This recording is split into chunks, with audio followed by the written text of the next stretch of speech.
menyerahkan narkoba. Menyerahkan narkoba, betul.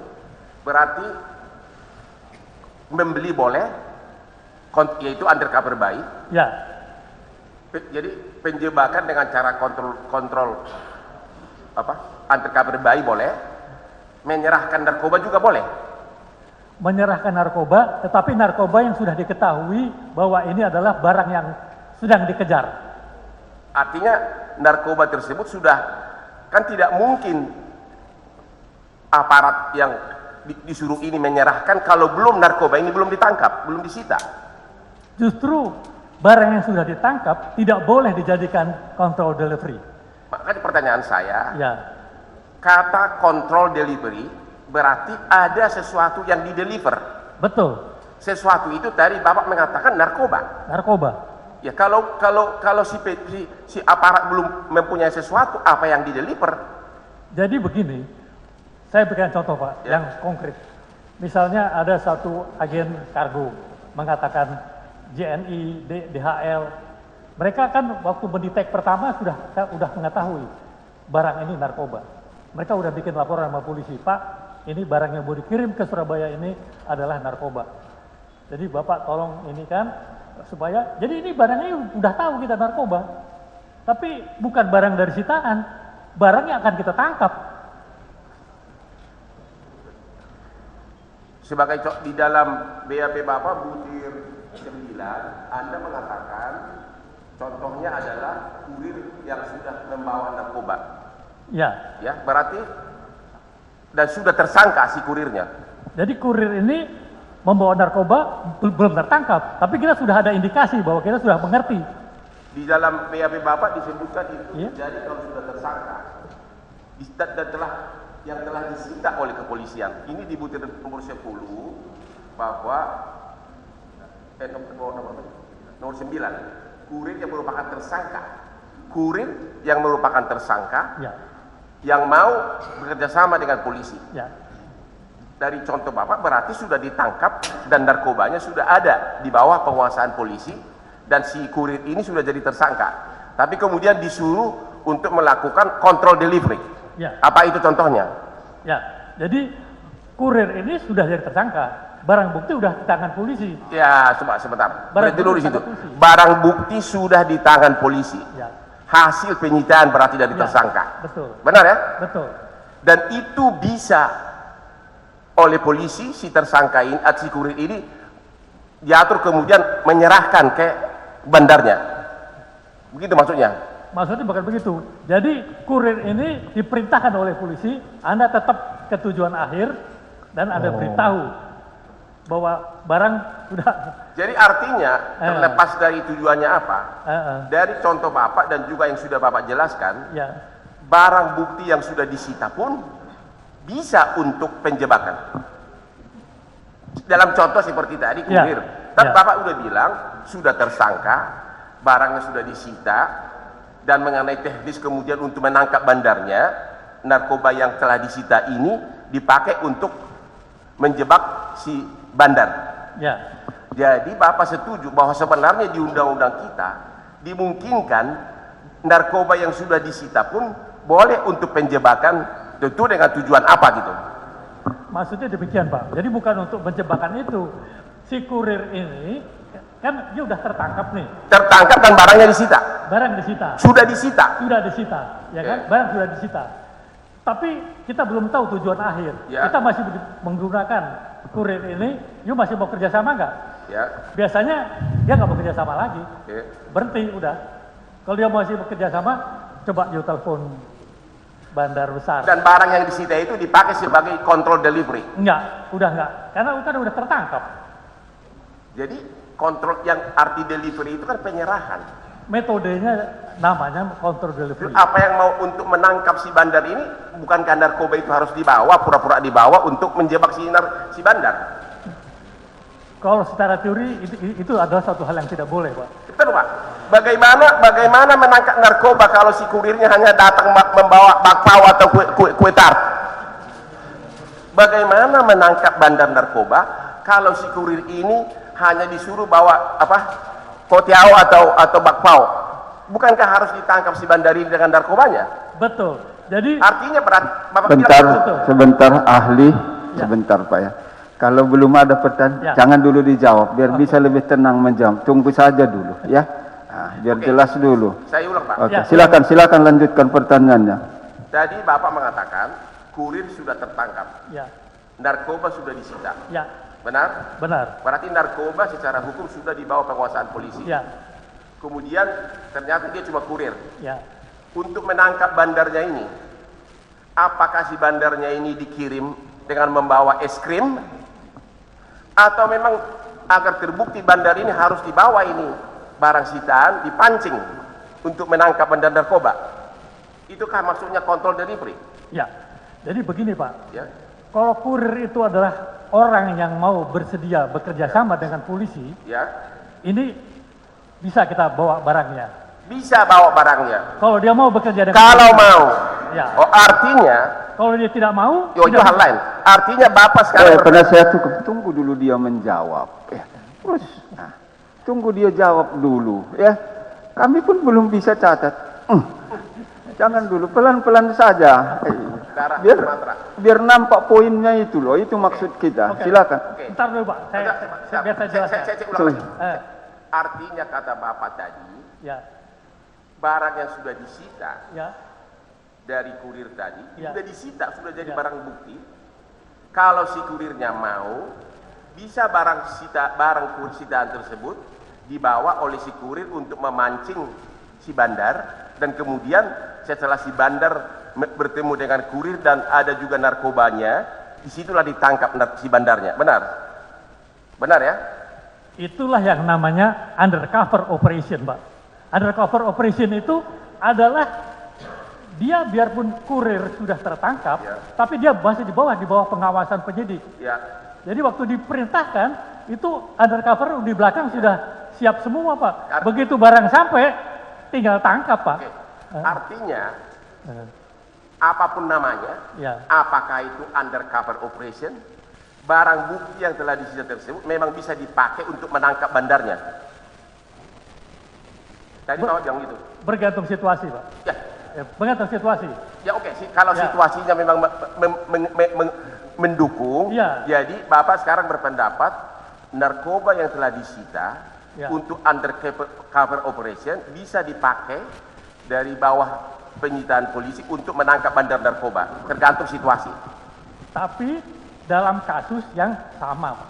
Ya oke. Dalam kasus yang sama. Ya dalam kasus yang sama. Oke. Ah. Intinya adalah bisa atau ada dengan alasan yang dapat dibenarkan. Setuju ya? Ya. Barang yang disita polisi pun, narkoba yang telah disita polisi bisa dibawa untuk menjebak orang lain. Jangan alasan yang dapat dibenarkan. Jadi itu adalah suatu proses undercover, control delivery ini belum selesai, Pak. Ya, Jadi misalnya ini barang tertangkap di sini. ya, Kebetulan orang ini bilang, Pak, ini barang saya mau kerjasama. Tujuan akhir saya masih Ya. dua step lagi, Pak. Saya mau menjalankan ini, tapi saya minta dikawal oleh Bapak. Dan betul-betul bisa menangkap yang terbesar. tapi kan pada waktu si kurir tersebut ditangkap, Ya. barangnya kan udah disita dulu oleh polisi, benar nggak? Kalau barangnya ada, pasti disita. Ya, kalau barangnya ada, pasti disita. Pasti disita. Dan kemudian barang sitaan itulah dipakai untuk memancing bosnya, bandarnya. Tapi biasanya kurir ini di tengah jalan barang belum disita biasanya. Kalau misalnya sudah disita, Ya, si kurir sudah ditangkap di BAP di kantor, Ya. mungkin 2 hari 2 malam nggak mau Ya. ngaku. Akhirnya ngaku, kemudian disitalah. Karena pasti penyidik yang profesional pasti menyita dulu, ya disitanya. ya, Ternyata penyidik tahu, ternyata masih ada gembongnya, bandarnya. Tadi Bapak mengatakan walaupun sudah disita ini, dalam rangka untuk tujuan yang lebih besar, itulah yang dimaksud dengan control delivery dalam pasal berapa tadi? Pasal 75J. ya. Control delivery. Delivery Betul. itu penyerahan. Jadi kontrol delivery di sini gagal, Mas. Apa? Saya katakan kontrol delivery gagal karena barang tertangkap. Kontrol delivery-nya gagal. Untuk pengungkapan berikutnya, kita bisa pakai kurir ini, yaitu tadi dengan bukti-bukti elektronik. Sebentar dulu Pak. Kita tidak bicara bukti elektronik. Ya, Bukti yang disita tadi, ya, tentukan untuk menangkap bandarnya. Bandarnya kan harus bawa bukti yang disita ini. Nggak mungkin dong si bandar ini bawa es krim atau bakpao ke bandarnya. Pada saat diantarlah barang yang disita ini, disitulah bandarnya ditangkap oleh polisi. Itulah berkaitan dengan undercover delivery. tapi saya sampaikan, kalau ini tertangkap demikian, ini berarti counter delivery-nya gagal. Sama kayak undercover buy gagal, juga demikian. Jadi ini counter delivery-nya gagal. Jadi ini bukan counter delivery lagi. Oke. Udah tertangkap. Kalau gitu, pertanyaan satu aja singkat. Ya, Tadi Bapak mengatakan untuk alasan khusus Ya. yang dapat dibenarkan, barang narkoba sitaan pun bisa dipakai untuk menjebak orang lain yang sudah disita polisi, seperti kurir tadi, bisa dipakai untuk menjebak orang lain atau bandar lain. tapi kalau kita menjebak orang lain, Pak, barangnya ini berarti barang kita dong, Pak. Kan tadi kan sudah jelas, si kurir kan mengatakan bahwa ini barangnya bosnya. Ya, Untuk menjebak bosnya ini kan nggak harus bawa barang ini kan? Ya, betul. Benar. Betul. Harus bawa kan? Untuk menjebak bosnya. nggak perlu, Pak. Itu berarti counter delivery gagal, counter delivery-nya gagal, Pak, berarti, Pak. Kalau berhasil, Berarti counter delivery gagal, penyidik harus berusaha bisa menangkap ini dengan cara apa? Cara yang lain. cara apa? Ya, bukti elektronik, bukti segala macam. Kalau contoh yang berhasil, bukankah dalam yang paling wajar adalah bukti yang telah disita tadi oleh si kurirnya dibawa lagi ke bandarnya dengan dilengkapi dengan alat elektronik. Kemudian si kurir ini bicara dengan bosnya bahwa ini barang Pak, dia sudah bawa barangnya, dan pada saat itulah petugas kepolisian menangkap si bandar itu. Itu contoh yang bagus. Contoh yang bagus. Ya. Nah, jadi Anda dalam contoh itu memang dalam situasi tertentu barang yang disita pun bisa dipakai untuk menangkap orang yang berkaitan dengan barang tersebut. Seperti contoh barusan. Saya sampaikan, Pak, bahwa itu bergantung keputusan dari penyidiknya, Pak. Penyidiknya berani atau tidak. Kalau penyidik tidak berani, stop di sini, Pak. Counter delivery gagal. Kalau berani, gini loh, kalau penyidiknya ini pintar, dia tahu untuk menangkap si bandar ini tidak mungkin bawa es krim atau bakpao. Harus bawa barang buktinya ini, karena kalau nggak dia akan mengingkari. Akhirnya si kurir tadi dilengkapilah dengan barang narkoba yang telah disita. Berangkatlah dia ke si bandar. Tentu sudah direkam alat perekam. Pada saat itulah ditangkap. Dan si bandar tidak bisa lagi mengelak bahwa karena memang waktu bertemu dengan si kurir ada pembicaraan mana barangnya, ini barangnya. Pada saat dikasih langsung ditangkap. Itu contoh yang bagus bahwa memang barang sitaan kalau memang ada alasan bisa dipakai untuk menangkap bandarnya. Setuju? Saya nggak setuju, Pak. Yang benar yang mana, Rong? Jadi ini adalah bergantung keputusan penyidik, Pak. Kalau penyidiknya memutuskan seperti itu, Biasanya penyidik sangat tidak berani karena ini risiko tinggi, Pak. Risiko tinggi, apalagi kalau barang besar. makanya kalau penyidiknya memutus begitu karena memang tidak ada larangan dalam undang-undang, ya, untuk menangkap yang lebih besar. Tadi Bapak mengatakan memang untuk alasan tertentu barang yang disita itu boleh dipakai untuk menjebak orang lain. Kalau alasannya dapat dibenarkan oleh penyidik, karena memang juga tidak dilarang dalam undang-undang narkotika. Setuju Bapak? Saya nggak setuju, Pak, karena metode control delivery itu bukan demikian. Control delivery itu adalah untuk mencapai satu titik baru kita tangkap. Kalau sudah tertangkap di tengah-tengah, ini berarti control delivery-nya gagal. Kalau begitu, Jadi operasi control delivery ini operasi yang gagal. Kalau udah gagal, udah. terlepas dulu dari namanya. Ya, Ini mungkin pertanyaan terakhir. Terlepas, maksudnya yang khusus mengenai kami. Terlepas namanya apakah kontrol delivery atau tidak. Apakah melanggar hukum? Apakah melanggar undang-undang? Kalau seorang penyidik setelah menangkap kurir dan telah menyita narkoba, dia tahu bahwa barang tersebut adalah barang akan dikirim ke bandar, dipakailah si kurir ini untuk mancing, badannya dilengkapi dengan alat perekam, dan kemudian narkoba yang telah disita ini disuruh diantarkan ke bandarnya, dan pada saat diterima oleh bandar langsung ditangkap. Apakah prosedur seperti itu melanggar hukum atau tidak? Di undang-undang narkotik ini kejadian ini tidak lazim, Pak. Tapi mungkin di kejahatan lain itu mungkin bisa terjadi, Pak. Tapi tapi tidak dilarang dalam undang-undang. Tidak dilarang. Tidak ada larangan seperti itu dalam undang-undang. Sebab kalau di undang-undang begitu barang ada padanya itu berarti sudah langsung ditangkap. Kan tadi Bapak mengatakan dalam contoh BAP Bapak kan kasih contoh kurir. Makanya saya kasih contoh kurir. Iya, kurir. Makanya tadi contoh yang sangat sederhana tapi sangat logis. Barang si kurir sudah di BAP 2 hari. Akhirnya ngaku bahwa itu barangnya bos. Tapi dalam 2 hari itu barang sudah disita. Kemudian untuk memancing si bos, si kurir ini diberangkatkan lagi oleh penyidik dengan alat penyadap berikut barang sitaan tadi seolah-olah mau menyerahkan ke bandar. Pada saat si bandar menerima, langsung ditangkap si bandar berikut barang narkobanya. Itu adalah proses penyidikan yang wajar dan tidak dilarang dalam undang-undang. Itu pertanyaan saya. Untuk tindak pidana narkotika, yang hal demikian tidak pernah dilakukan, Pak. Karena itu risiko terlalu tinggi. Tapi di kejahatan-kejahatan lain mungkin bisa dilakukan. Tapi khusus melarang seperti itu di undang-undang narkotika tidak ada. Larangan. Tertulis nggak ada. Yang tertulis di undang-undang narkotika tidak ada. Jadi tidak ada. Baik. Menjelaskan. Sudah ahli. Tidak lazim. Tidak ada juga diatur. Seperti itu jawabannya. Oke, itu jawaban. Tidak lazim tapi memang tidak dilarang. Oke, pertanyaan berikutnya. Soal penyisihan. Kalau aparat yang telah menyisihkan, gini, kan undang-undang mengatakan harus dimusnahkan dalam tempo sekian hari. Kalau dia lupa memusnahkan, itu sanksi kode etik atau sanksi pidana. Lupa dia, misalnya berapa hari harus dihancurkan? Taruhlah misalnya 10 hari, saya lupa Pak Teman.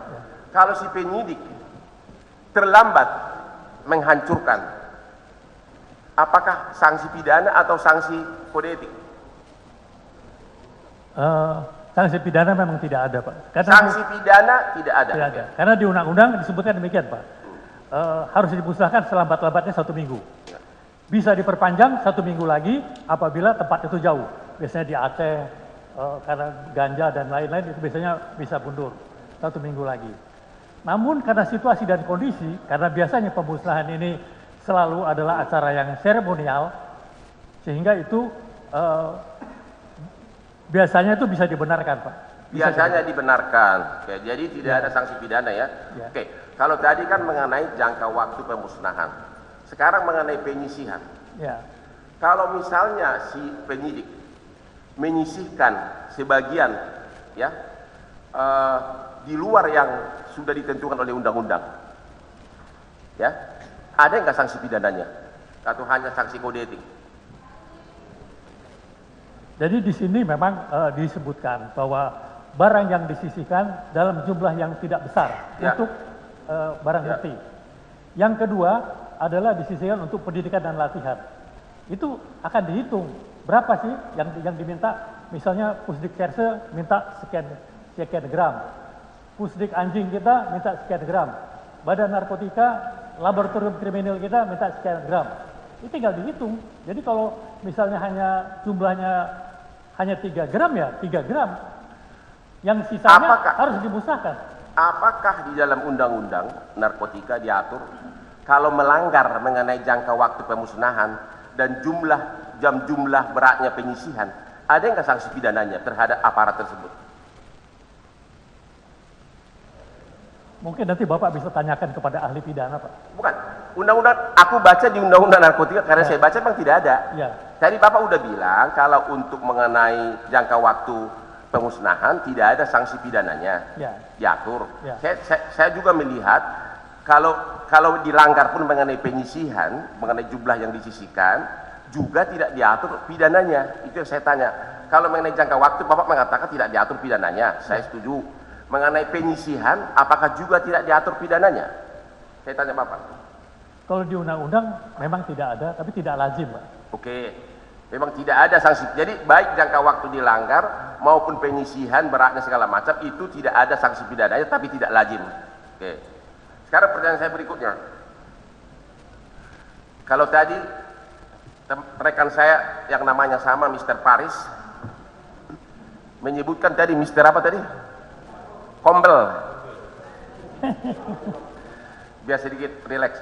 Saya kasih contoh begini aja Pak. Seorang jenderal telah sebelumnya misalnya diduga misalnya sudah memerintahkan anak buahnya seorang Kapolres untuk menjual narkoba. Diduga ya. Terlepas dari mana dulu, apakah ini penyisihan atau tidak, saya nggak nanya soal sumbernya.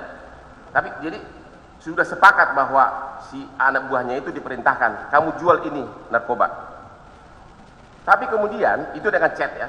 Kemudian beberapa hari kemudian si entah karena apa motivasi nggak perlu, si jenderal mengatakan tidak jadi, musnahkan, tarik semua barang, tidak jadi jual. Oke? Dan si anak buah mengatakan siap jenderal, perintah laksanakan. Tapi 3 minggu kemudian diam-diam si Kapolres ini menjual tanpa ada bukti chat persetujuan dari jenderal. Pertanyaannya, kalau BNN seperti ini, siapa yang tanggung jawab pidana kalau ini ditangkap oleh BNN? Jenderal mengatakan stop, musnahkan. Tapi si Kapolres diam-diam menjual. Yang salah siapa? Sekarang kita harus lihat jangka waktunya Pak. 3 minggu lebih. Waktu perintah sama waktu melarang. Ya, waktu perintah itu misalnya, pokoknya ada waktu perintah melarang itu sampai pada hari yang sama, begitu diperintah oleh si jenderal, si anak buah mengatakan siap, barang akan kami tarik dan akan kami musnahkan. Itu hari yang sama. Tapi 3 minggu kemudian sudah tidak ada lagi bukti chat dari si jenderal, ketahuan si Kapolres ini ternyata menjual barang tersebut di pasaran. Enggak, saya izin tanya ini. Ya. Perintah Kapolda sama perintah pemberhentian penjualan itu berapa hari? Nggak, aku kan ini kan karena bapak kan saksi ahli bukan saksi Ya, fakta. betul. Jadi tolong dijawab sesuai dengan fakta yang saya kasih. Iya, betul. Jarak perintah ke penjualan itu ada 3 minggu. Hari ini si jenderal mengatakan musnahkan, jangan jual lagi, itu maksudnya tarik Hari ini. hari ini. Ya. Tapi 3 minggu lagi mundur kemudian si Kapolres jual diam-diam, padahal sudah ada perintah dari jenderal mengatakan tarik dan musnahkan. Nah, terus perintah jual sama perintah hentikan itu berapa hari? Perintah jual pun, pertanyaan saya, sesudah perintah jual, kan belum dijual Pak, sesudah perintah jual, 3 minggu kemudian, sesudah perintah jual itu, si Kapolresnya yang diam-diam menjual. Padahal sudah ada perintah, aku tidak bicara perintah jual, yang ada perintah jangan jual. Perintah jangan jual lagi. Tapi 3 minggu lagi ada si Kapolres menjual diam-diam. Jadi pada saat perintah jual, perintahnya salah.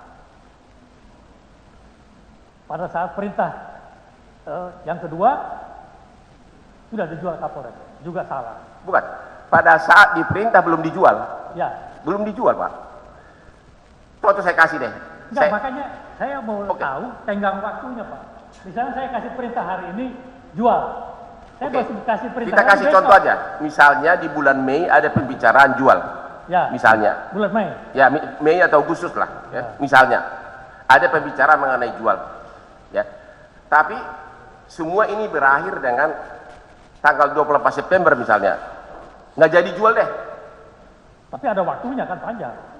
Belum dijual Pak, belum dijual. Jadi pada saat ada perintah tidak jual ini, belum dijual barang ini.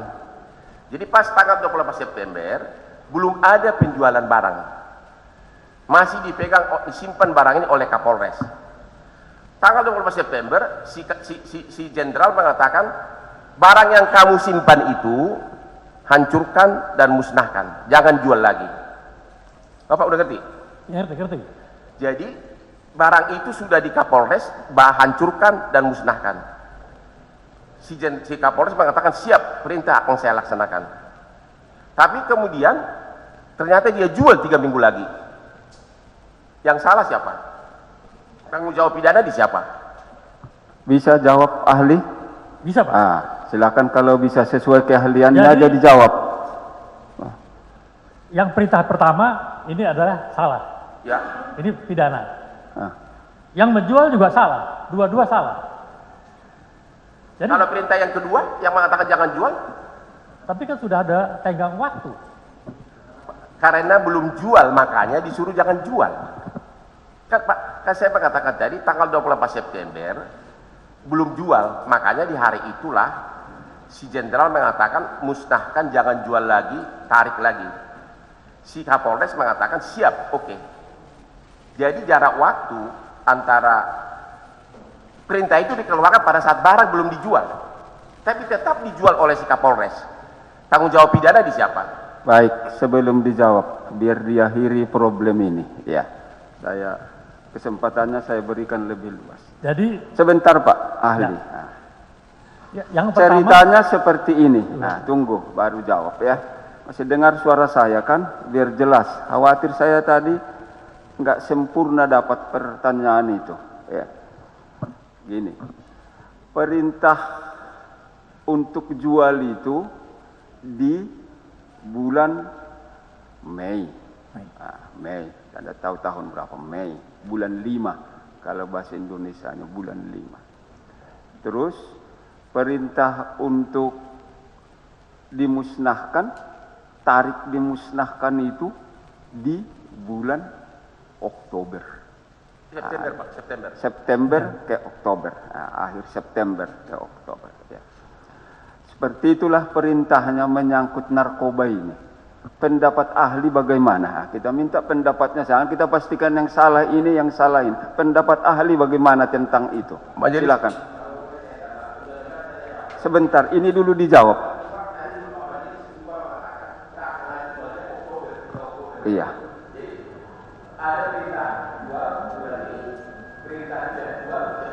Iya. Oke. Kita mau pastikan di tenggang waktu itu. Itulah tenggang waktunya antara Mei ke September akhir. Ke awal Oktober. Pendapatnya bagaimana tentang itu, tentang perintah itu sebagai ahli? Silakan.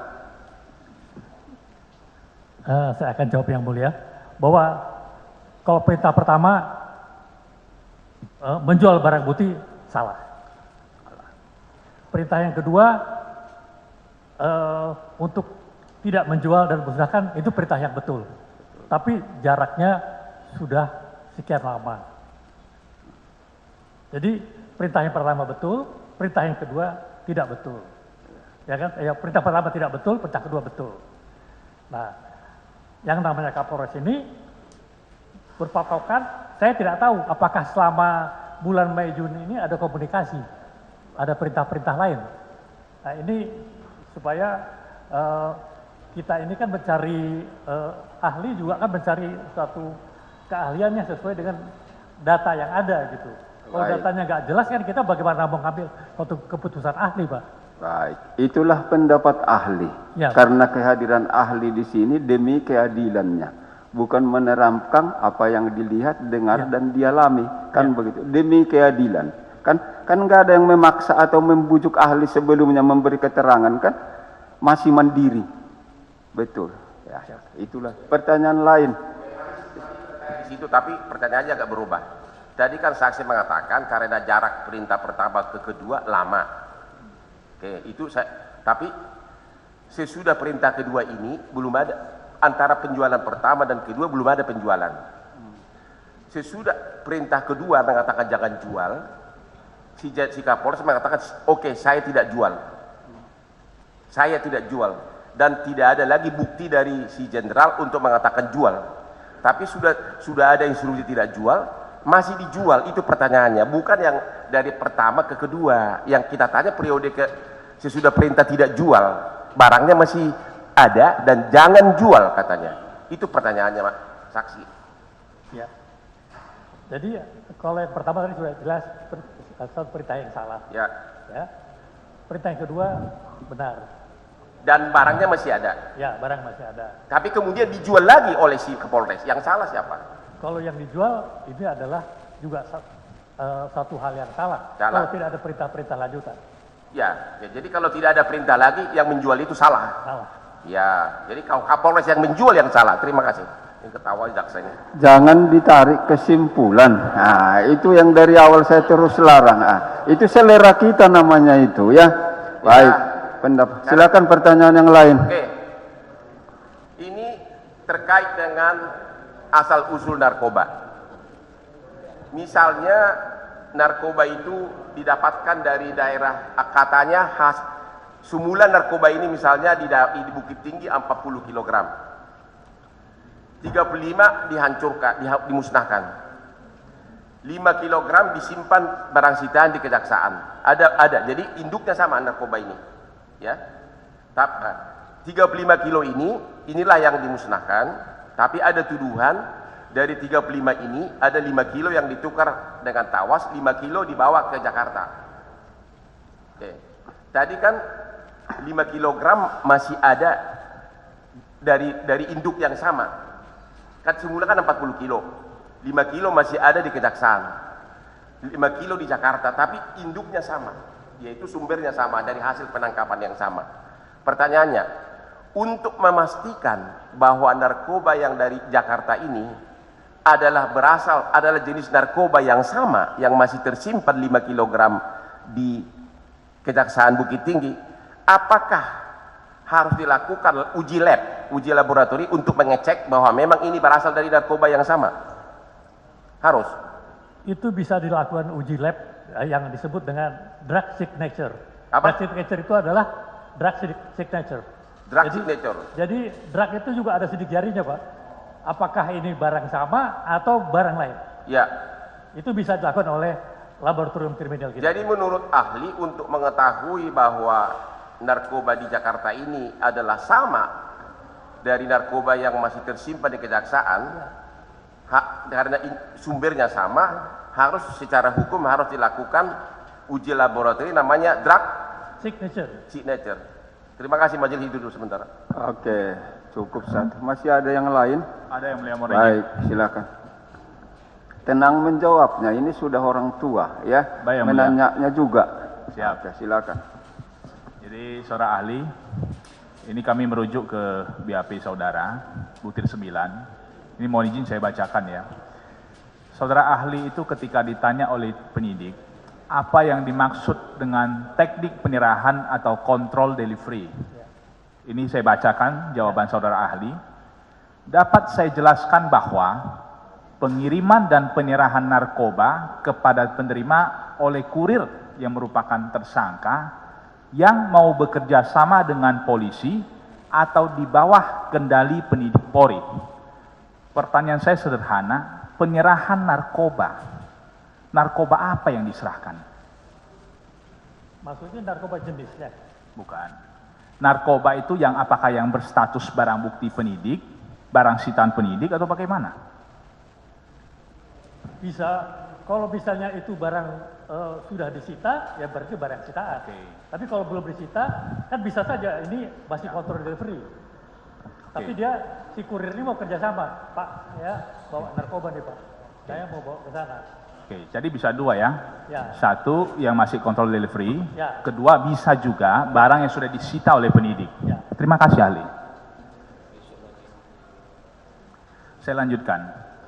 Tadi ketika ditanya oleh rekan penuntut umum dengan contoh yang Tuan Takor, Kombel dan lain-lain, saudara ahli begitu cepat mengatakan, oh ya sudah terpenuhi unsur pasal 112 ayat 2 dan 114 ayat 2. Mohon dengan segala hormat ahli jelaskan apa unsur-unsur pasal itu. Maksudnya unsur apa? Oke, saya ulangin ya. Tadi ketika Baik, saya aja biar Siap, Yang Mulia, jangan siap. keras sekali. Ahli, bisakah ahli beri pendapat tentang unsur-unsur dari pasal 114, 112 dari Undang-Undang 35 tahun 2009 tentang narkotika tadi? Silakan. Bisa dijelaskan. Silakan. Ya. Jadi maksudnya unsur-unsur waktu melaksanakan counter delivery maksudnya? Bukan? Bukan. Unsur-unsur dari pasal 114 dan pasal 112 Undang-Undang 35 tahun 2009 itu. Silakan. Masih diingat, bisa diberi pendapat, silakan. Paham? Saya ulangi. Saya belum paham. Pertanyaan penasehat hukum itu Ya. tadi dari pertanyaan penuntut umum, mereka menerangkan apakah itu terpenuhi unsur-unsur 114 atau 112. Kata ahli bahwa itu telah terpenuhi. Nah, pertanyaan dia dibalikkan, apakah ahli tahu atau ingat unsur-unsur dari kedua pasal tersebut? Silakan. Kalau ingat, sebutkan. Kalau tidak ingat, terserah. Oke. Silakan. Jadi unsur-unsur di pasal 112, 114 saya rasa nanti kita kan ada ahli pidana sehabis saya. Biar ahli pidana yang menjelaskan. Karena ini akan lebih detail. Saya kan ahli di bidang kontrol dividen undercover buy saja. Baik, itu jawabannya. Jadi coba arahkan ke keahliannya. Terima kasih Yang Lanjutkan, Mulia. silakan. Terima kasih Yang Mulia. Karena kalau berdasarkan berita acara dari yang saudara ahli pernah diperiksa, ini ahli disebutkan sebagai ahli pidana. Ini apakah perlu saya tunjukkan ini? Barangkali ahli juga lupa. Berita acara pemeriksaan sebagai ahli. Kemudian saya lanjutkan lagi. Nomor 3. Apakah dasar saudara hadir dalam pemeriksaan berdasarkan keahlian saudara saat ini? Jelaskan. Dapat saya jelaskan bahwa dasar saya dalam pemeriksaan keahlian saat ini adalah surat bantuan penunjukan ahli hukum pidana. Ya, berarti kan saudara ahli hukum pidana. Kemudian spesifik terkait narkotika. Pertanyaan saya kan masih dalam lingkup undang-undang narkotika. Ahli tadi ketika pertanyaan rekan penuntut umum dengan begitu cepatnya mengatakan terpenuhi unsur. Makanya saya tanya, coba ahli uraikan unsur-unsur apa yang sudah terpenuhi.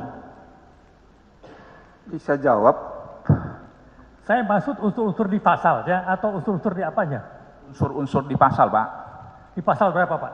112 dan 114 ayat 2. Kalau unsur-unsur saya harus buka buku lagi loh. Oke, tapi ketika ditanya rekan penuntut umum, saudara tanpa membuka buku begitu cepat mengatakan terpenuhi unsur. Sekarang ketika saya tanya, harus saya buka buku. Saudara nggak konsisten. Oke, apa dasar saudara mengatakan, ya, yang tadi contoh rekan penuntut umum, bahwa contoh kasus Pak Takur tadi sudah memenuhi unsur 112 ayat 2 dan 114 ayat 2. Apa dasarnya? Oh. Tidak mampu. Kalau hanya unsur-unsur itu saya hanya mengambil garis besarnya. Unsur orang memiliki, membawa, mentransport, itu saya rasa itu udah. Oke. Ya. Saudara hanya mengambil garis besar. Ya. Apakah saudara tahu dalam hukum pidana unsur itu harus terbukti semuanya, bukan garis besar? Betul. Betul ya? Betul. Betul, Ya. dibenarkan. Ya. Jadi sudah kita saksikan bersama, saudara tidak mampu membuktikan, tidak mampu menguraikan, menjelaskan unsur-unsur 112 ayat 2 dan 114 ayat 2. Apakah saudara masih pada pendapat yang tadi, kalau kasus saudara Takur terpenuhi unsurnya? Baik, tidak perlu jawab kalau itu. Nyatakan itu keberatan saudara. Tadi jaksa penuntut umum menanyakan seperti ini, kami keberatan tentang ini dari yang disampaikan oleh ahli ini. Jangan kita suruh dia mencabut keterangannya.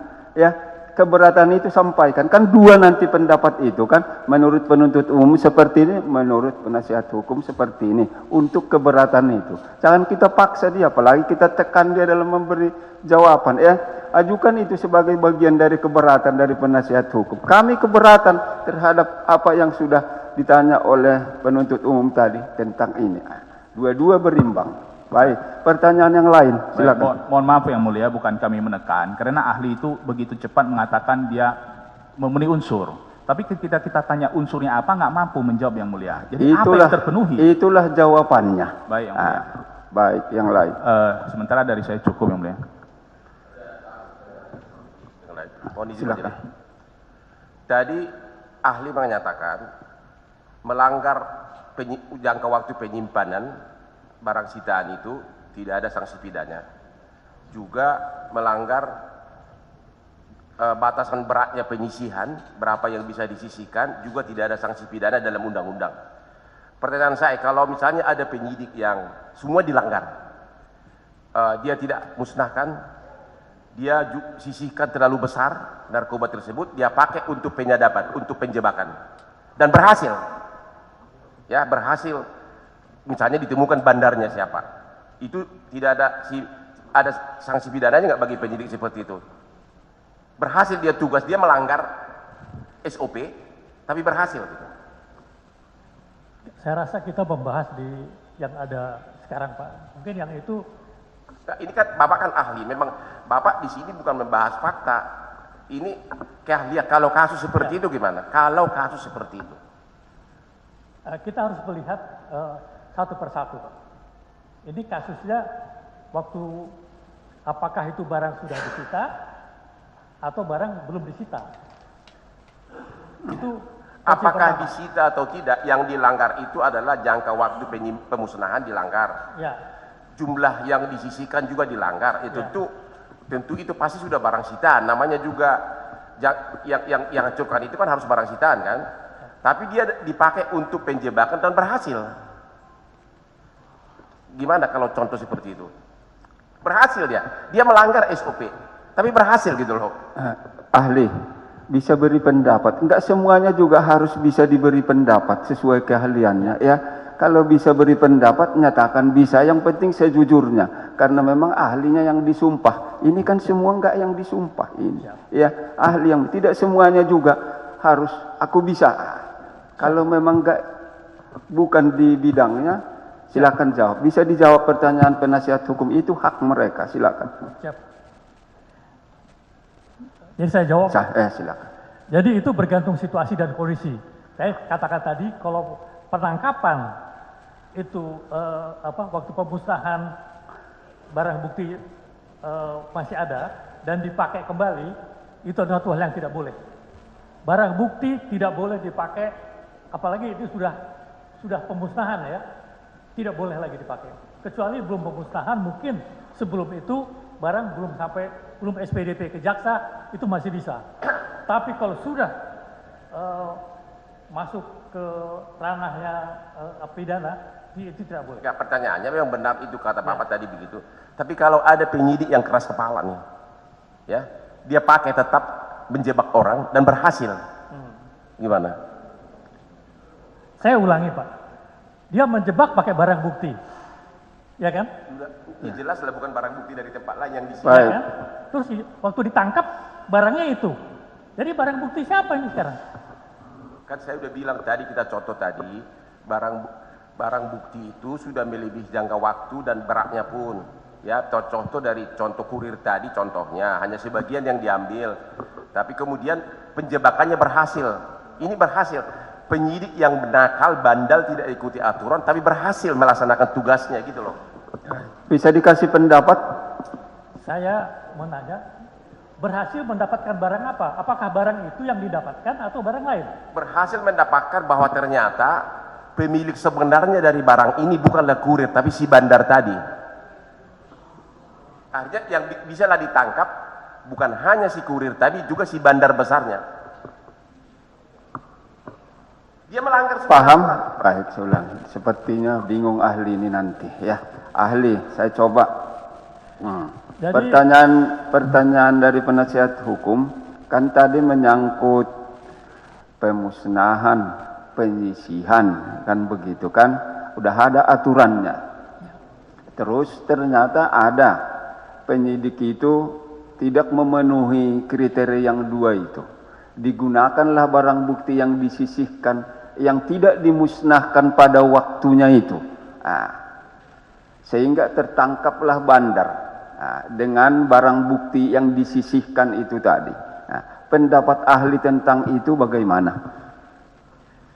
barang bukti tidak boleh dipakai untuk Titik. Jawabannya barang bukti tidak boleh dipakai untuk pembelian terselubung. Begitu Pak ya? Siap. Oke. Yang lain? Oke, dan Anda tetap pada pendapat ya bahwa melanggar aturan jangka waktu pemusnahan dan jumlah disisihkan itu memang tidak diatur sanksi pidananya. Sudah dicatat tadi itu. Di Ya. undang-undang disebutkan. Takut ada kaitannya biar dia ingat nanti. Iya. Ya, minimal 1 minggu, Ya. ya kan, bisa diperpanjang jadi 2 minggu. Dan tidak ada sanksi pidananya kan? Tidak diatur. Tidak diatur. Terima kasih. Baik. Oke, pertanyaan saya terakhir. Kalau tadi kan berhasil menangkap bandar. Nah, Kalau contoh kedua lagi, jangka waktu penyimpanan dilanggar. SOP jumlah yang disisihkan dilanggar. Akhirnya karena frustasi, ya si penyidik ini, bandarnya pun tidak dapat. Kalau tadi kan bandar dapat. Akhirnya frustasi, baru kemudian dia sadar, udah musnahkan deh semuanya. Dan kemudian dimusnahkanlah narkoba tersebut. Itu bisa dibenarkan. Udah keburu diambil, salah prosedur. Mau pakai mancing orang, taunya nggak dapat, buruannya nggak dapat. Ya udahlah, ini hancurkan aja deh, musnahkan aja. Itu bagaimana? Boleh nggak? Yang pasti saya katakan tadi, memancing tidak boleh pakai barang bukti. Memancing itu adalah pakai uang. itu. Ya. Makanya yang ada undercover buy, bukan Makanya, undercover sell. ya, saya tahu, justru saya tanya ini, yang saya tanya ini Pak bukan apa yang diatur dalam undang-undang. Yang saya tanya, justru yang tidak diatur dalam undang-undang. Kalau ada penyidik bandel seperti saya ini, bandel orangnya. Ya, saya sudah tahu yang boleh disisihkan hanya sekian kilo. Saya sudah tahu bahwa harus dimusnahkan. Saya bandel. Kan kalau tidak ada gitu kan tidak ada pelanggaran pidana Pak. Cuma kan tadi mengatakan Bapak kalau penyisihan dan jumlah tidak ada sanksi pidananya. Sekarang saya tanya, setelah saya melanggar hukum, barang sitaan saya ambil untuk memancing orang lain atau bandar. Tahu gagal. Akhirnya saya perintahkan anak buah saya, musnahkan aja deh. Gimana pendapat Bapak? Baik, bisa diberi pendapat ahli tentang itu? Jadi Silakan. kalau untuk pemusnahan saya rasa pasti ada berita acara pemusnahan. Kalau ada, Harusnya ada. Kalau, nah, tidak, kalau ada, misalkan ada, ini kan saksi ahli. kalau tidak ada berarti salah Pak. Kalau ada, Ya. dimusnahkan. Kalau ada gimana? Boleh nggak?